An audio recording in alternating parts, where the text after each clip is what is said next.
নমস্কাৰ টানি লাইভ 24/7 চেনেললৈ সকলোকে স্বাগতম জনাইছোঁ।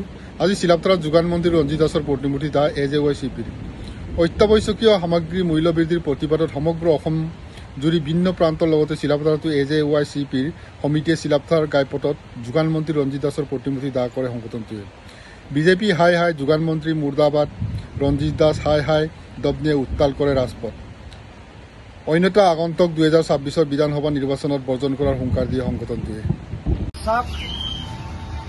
অত্যাৱশ্যকীয় সামগ্ৰীৰ লগতে যি জীৱনদায়িনী ঔষধ আছে, জ্বৰৰ পৰা কাহৰলৈকে, মিঠাতেলৰ পৰা দালিলৈকে, পেট্ৰলৰ পৰা ডিজেললৈকে আৰু ডিজেলৰ পৰা লৈ কিনে ৰন্ধন গেছৰলৈকে যি অত্যাৱশ্যকীয় সামগ্ৰীৰ দাম বৃদ্ধি কৰিছে এইখন চৰকাৰে। আমি অসম জাতীয়তাবাদী যুৱ ছাত্ৰ পৰিষদ সমগ্ৰ অসমৰ লগতে চিলাপথাৰ আঞ্চলিক সমিতিও আজি যোগান মন্ত্ৰী ৰঞ্জিত দাসৰ পুতলিকা দা কাৰ্যসূচী হাতত লৈছে। চাওক, এইখন চৰকাৰে কিন্তু বিভিন্ন আঁচনি ৰূপায়ণ কৰি চমক সৃষ্টি কৰি আছে, কিন্তু ঠিক একে সময়তে বিপৰীতে আকৌ তেওঁলোকে ইলেকশ্যন অহাৰ সময়ত তেওঁলোকে কি কৰে, প্ৰতিটো সামগ্ৰীৰ মূল্য বৃদ্ধি কৰে।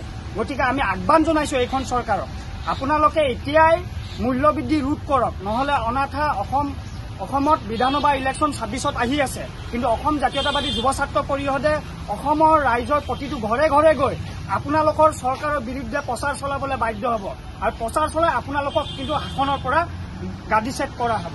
গতিকে আপোনালোকক সময় থাকোঁতে আপোনালোকে বুজি লোৱা উচিত।